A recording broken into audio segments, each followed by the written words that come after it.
Welcome welcome back to my channel universe of unanswered stories.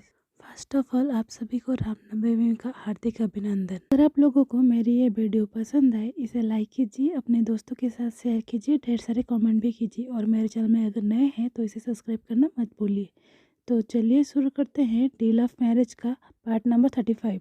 Part की शुरुआत वहीं से होती है जहाँ पर पिछला पार्ट खत्म हुआ था, यानी कि जब नी वेसंग वेनिंग सिचनगा के साथ और सिजुई के साथ जब कैबिन में एंटर करते हैं तो वो देखते हैं वांगजी का जो वेल डेकोरेटेड कैबिन था वो बिल्कुल बिखरा हुआ है।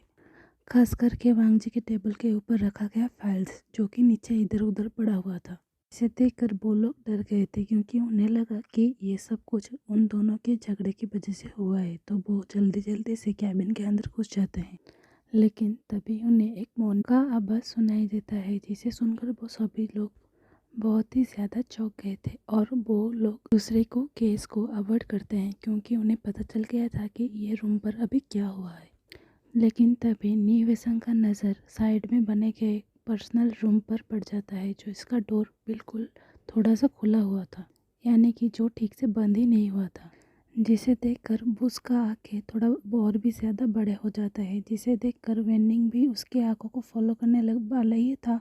तभी नी वेसंग वेनिंग की आंखों पर अपना हाथ रख देता है और उसे खींचकर रूम से बाहर ले जाता है। और वही चीज़ें सिचनगा सिजुई के साथ करते हैं, वो उस सिजुई को खींच कर वहाँ से ले जाते हैं और बाहर जाकर उन दोनों के असिस्टेंट को स्ट्रिक्टली इंस्ट्रक्ट कर देते हैं कि अभी वांगजी के जितने भी मीटिंग्स वगैरह थे वो सभी को कैंसिल कर दे और किसी को भी उसके कैबिन के अंदर घुसने ही ना दे। जिस बात को सुनकर पहले वो उन दोनों के असिस्टेंट को कुछ समझ में ही पहले नहीं आया, लेकिन तभी वो क्या भी कर सकते हैं क्योंकि ये डिसीजन और ये ऑर्डर किसी और का नहीं, इस कंपनी के CEO का था। तो वो अपने सर को हाँ में हिला देते हैं और कहते हैं कि वो इस चीज़ का ख्याल रखेंगे। तो चलो अब हम देखेंगे इन दोनों का टीजिंग, यानी कि हमारे वांगसन का टीजिंग पड़ाव तक कैसे पहुंच जाए, जिस चीज़ को हम सुनेंगे। जब वांगजी के टीजिंग के रिप्लाई में विंग उसे बहुत ही ज़्यादा से मार रहा था, तभी वांगजी देखता है कि विंग बहुत ही ज़्यादा क्यूट लग रहा था, इसीलिए वो अपने आप को कंट्रोल नहीं कर पाता और वो धीरे से जाकर विंग के लिप्स पर किस करने लगता है, जिसे महसूस करने के बाद ही विंग की माइंड भी बिल्कुल तरह से ब्लैंक हो जाता है। जिसे देखकर वांगजी उसके कमर को धीरे धीरे सहलाने लगता है। तभी विंग भी वांगजी को किस बैक करने लगता है, जिस चीज़ से वांगजी बहुत ही ज़्यादा ट्रिगर हो जाता है, जिस चीज़ से दोनों के बीच में चल रहा था स्वीट सा किस बहुत ही ज़्यादा अग्रेसिव हो जाता है और वो दोनों एक दूसरे के कपड़े को निकालने की कोशिश करते हैं।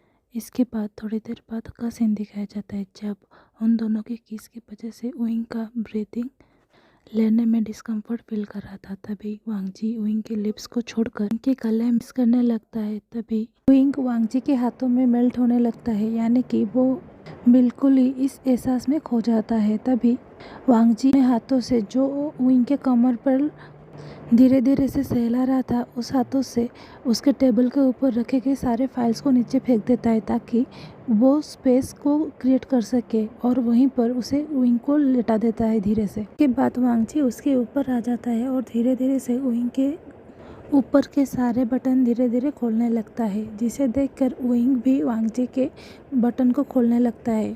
थोड़ी देर बाद जब वांगजी को एहसास होता है कि इन दोनों का ये सेशन थोड़ी लंबी चलने वाला है और वो अपने आप को कंट्रोल नहीं कर पा रहे हैं, तो वो विंग को अपने गोद में ब्राइडल स्टाइल में उठाकर उसके प्राइवेट रूम की उसके कैबिन को अटैच करके बना गया था ताकि जब वो टायर्ड हो जाए तो थोड़ा रेस्ट कर सके, उस रूम पर ले जाता है। और वो जाते वक्त भी एक दूसरे को किस कर रहे थे, तभी वो भूल जाते हैं कि वो डोर को क्लोज करना। उसके बाद जब वो दोनों अपने रूम के बेड पर पहुंच जाते हैं तो वो एक दूसरे को पूरी तरह से नेकेड करने के बाद एक दूसरे को किस एंड सक करने लगते हैं। उसके बाद उन दोनों का एवरीडे वाला एक्टिविटी शुरू हो जाता है। इसके बाद आप लोगों को तो पता है कि कब क्या हुआ था, कैसे सिचन के साथ वो सभी लोग रूम के अंदर आ गए थे, उन लोगों को पता चल गया था। तो अब हम आगे देखेंगे, यानी कि प्रेजेंट में।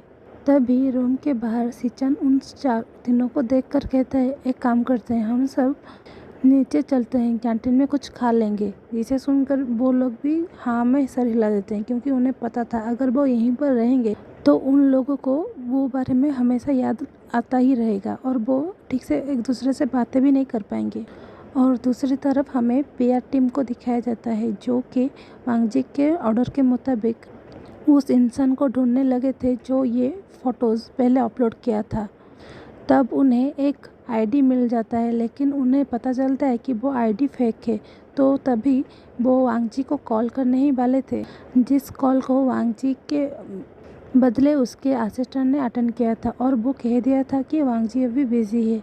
लेकिन तभी उसके पीआर टीम ने उसके असिस्टेंट को ये बता दिया था कि उन्होंने क्या फाउंड किया है, जिसे सुनकर उसके असिस्टेंट ने उनसे कहा था कि वो ढूंढते रहे कि वो आईपी एड्रेस किसका है और वो इंसान कौन है जो हमारे सार के ओमेगा को बदनाम करने की कोशिश कर रहा है। जिसे सुनकर वो पीआर टीम भी डर जाते हैं, क्योंकि उन्हें पता नहीं था कि ये इंसान जो उनके सर को किस कर रहा है वो उनका पार्टनर है।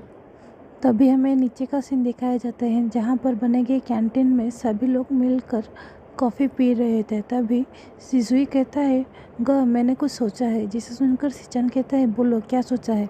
तभी सिजुई कहता है, मैं एक काम करता हूँ, पहले मैं उन लोगों को क्लियर कर देता हूँ कि मैं और उइंग सिर्फ दोस्त थे, ना कि हम लोगों की पहले कुछ चल रहा था, जिसके वजह से अभी वो किसी के भी साथ रिलेशनशिप में हो तो इससे किसी को कोई प्रॉब्लम नहीं होगा। जिस बात को सुनकर सिचन कहता है, लेकिन तब भी उन लोगों को लग रहा है कि विंग एक गोल्ड डिगर है जो अपने से उम्र में बड़े इंसान को फंसाकर टाइम पास कर रहा है। जिसे सुनकर सिसुई कहता है, तो अब हम क्या करें, और मुझे नहीं लगता आज वांगजी ब्रो का वो सब कुछ ख़त्म होगा। जिसे सुनकर सिचन का फेस बिल्कुल ही रेड पड़ जाता है और उनका कान भी बिल्कुल लाल हो जाता है। तभी नी वेसंग गुस्से में सिजुई को थप्पड़ मारते हुए कहता है, पागल हो गए हो, ऐसे कैसे कह सकते हो, हम लोगों को हार्ट अटैक आ जाएगा, बोलने से पहले कुछ सोच समझ कर तो बोलो। तभी सिजुई वेनिंग की ओर देखकर कहता है, अपने ओमेगा के हाथों को कंट्रोल करो, जैसे जब देखो उसका हाथ पैर चलता ही रहता है, और ख़ास करके जब बातें उसके बेस्ट फ्रेंड विंग के हो। जिस बात को सुनकर वेनिंग भी नी वेसंग को साइड करते हुए कहता है, हम लोग क्या करें, वो हमारे बचपन का दोस्त है। जिस बात को सुनकर सिसु भी मुंह बनाने लगता है। दूसरी तरफ हमें पीआर रूम का सीन दिखाया जाता है, पीआर डिपार्टमेंट का, जहाँ पर सभी लोग मेहनत करने के बाद वो लोग पता लगा लिए थे कि ये इंसान कौन है, और वो उसके फैलाए गए सारे अफवाहों को डिलीट कर देते हैं, यानी कि खास करके वो पिक्चर और बहुत सारे कमेंट को। और उसके बाद किसी को पता नहीं चला कि इंटरनेट से बहुत सारी फ़ोटोज़ वगैरह कहाँ गायब हो गया। उसके बाद थोड़ी देर बाद हमें जब दोपहर हो गया था, वांगजी के कैबिन का सीन दिखाया जाता है, जहाँ पर वांगजी विंग को पकड़े हुए लेटा हुआ था और वो कुछ सोच रहा था, जबकि विंग उसके बाहों में बिल्कुल शांति से सो गया था। तभी वो धीरे से अपने फ़ोन को उठाकर पीआर डिपार्टमेंट को एक मैसेज भेज देता है, जिसमें लिखा था, क्या कुछ प्रोग्रेस हुआ। जिस चीज़ को पढ़कर पीआर डिपार्टमेंट ने तभी तुरंत ही उसे मैसेज बैक कर लिया था कि उन्होंने क्या फाइंड किया है और कौन कौन से फैमिली के ओमेगाज उनके बॉस के हस्बैंड को हर्ट करने की कोशिश कर रहा था। जिस चीज़ को पढ़कर वांगजी भी मुस्कुराने लगता है और उन्हें वेल्डन का मैसेज सेंड कर देता है।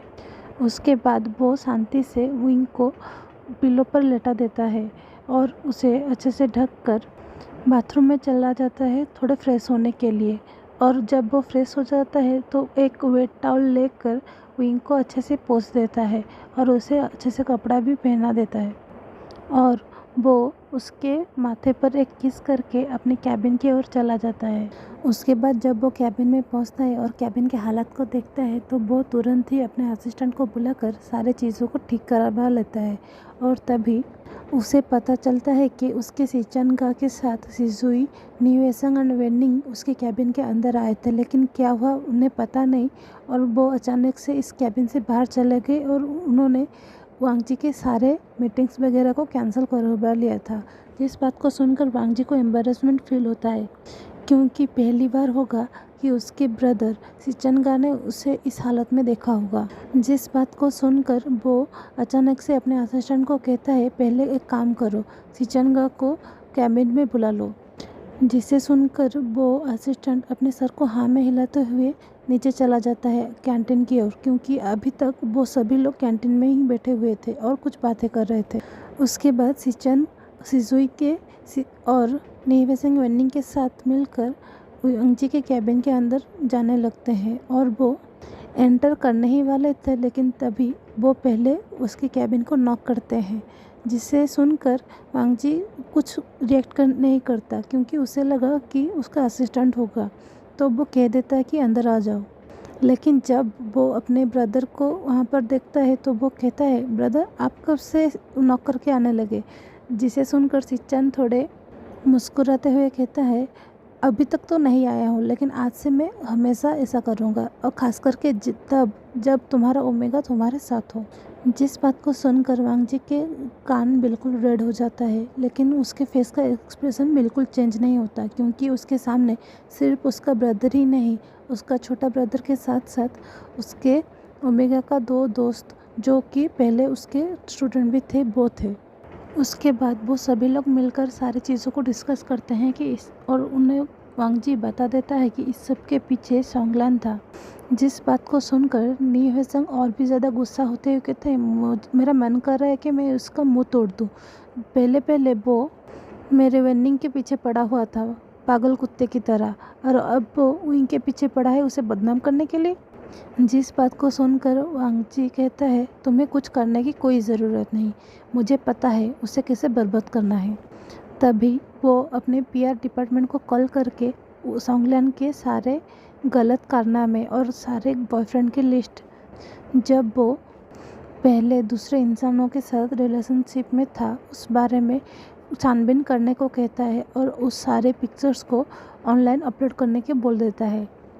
वांग जी के ऐसे रिस्पॉन्ड को सुनकर खास करके सिचन बहुत ही ज़्यादा शॉक में चला जाता है, क्योंकि पहली बार उन्होंने देखा था कि वांग जी कितना रूड हो सकता है, खास करके उसके लिए जो उसका प्यार है। तभी सिजुई अचानक से कहता है, भाई वो सब बातों को छोड़ो, पहले ये बताओ कि आप लोगों का टाइम कैसे बीता। जिस बात को सुनकर वांग जी थोड़े गुस्से में अपने हाथों में पकड़े गए पेन को उसके तरफ उछाल देता है, जिस चीज़ को सिजुई भाप कर वो पेन को कैच कर लेता है। तभी हमें दिखाया जाता है कि विंग अपने आँखों को मलते हुए वो रूम से बाहर आ रहा था, और वो किसी और को ना देखकर डायरेक्ट जाकर वांग जी के गोद में बैठकर उसे गले लगाते हुए कहता है, आप मुझे फिर से अकेले छोड़कर आ गए।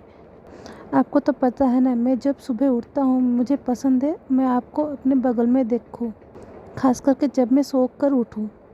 जिस बात को सुनकर वांग जी भी मुस्कुराने लगता है, लेकिन तब भी वो थोड़ा एम्बेरस फील कर रहा था, क्योंकि उसके सामने उसका ब्रदर और उसके 2 स्टूडेंट और उसका छोटा भाई भी बैठा हुआ था। लेकिन विंग को इस बारे में नहीं पता था, तो वो धीरे से जाकर वांग जी के गालों पर किस करके कहता है, मैं बहुत ज़्यादा थक गए हैं और मुझे बहुत भूख लगा है, तो एक काम कीजिए, आप कुछ खाने को मंगवा लीजिए। तभी उसे पीछे से आवाज़ सुनाई देता है, हाँ भूख तो लगेगा ना, इतना ज़्यादा एक्सरसाइज तो कर लिया। जिस बात को सुनकर विंग बहुत ही ज़्यादा चौंक कर अचानक से वांग जी से गोद से उठकर साइड में खड़ा हो जाता है और घूरने लगता है। तब वो देखता है उसके सामने उसके सिचनगा और उसके तीनों दोस्त सिजुई, नी हुएसंग एंड वेनिंग बैठे हुए थे, और वो उन दोनों को देखकर मंद ही मंद मुस्कुरा रहे थे। जिस बात से विंग बहुत ही ज़्यादा एम्बेरस फील करते हुए वांग जी के पाँव पर एक किक करते हुए कहता है, आपको मुझे बताना चाहिए था ना कि यहाँ पर ये सब भी है। तभी वांग जी कहता है, तुमने मुझे बताने का कोई मौका ही नहीं दिया, तुम अचानक से आए और डायरेक्ट मेरे गोद में ही बैठ गए, तुम मैं कैसे बताता, और तुम आँख खोलकर भी तो आ सकते थे, और चलते वक्त इधर उधर भी थोड़ा देखना चाहिए कि आगे पीछे कोई है या नहीं।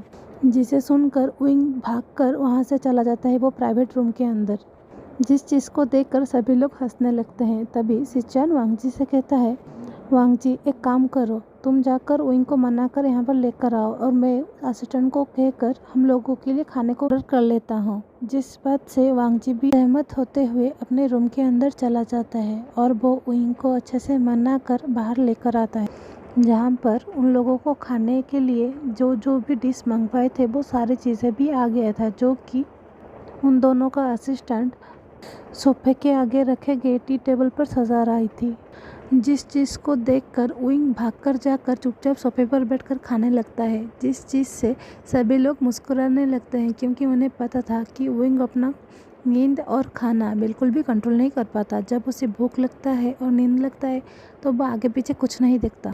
उसके बाद वो सभी लोग मिलकर अच्छे से लंच कंप्लीट करने के बाद वांग जी विंग को बता देता है कि ये सारे चीज़ों के पीछे कौन था, जिस चीज़ से विंग थोड़ा सैड हो जाता है और उसे सैड फेस लेकर कहता है, आई एम सॉरी, मेरी वजह से आपको इतना सारा चीज़ फेस करने को पड़ा।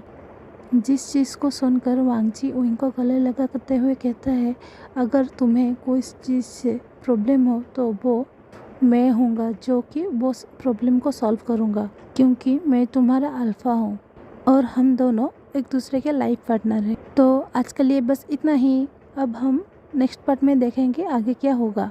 तो अगर आप लोगों को ये पार्ट पसंद आए तो इसे लाइक कीजिए, अपने दोस्तों के साथ शेयर कीजिए और ढेर सारे कमेंट भी कीजिए। और मेरे चैनल में अगर नए हैं तो इसे सब्सक्राइब करना मत भूलिए। Please guys support me and thanks for watching.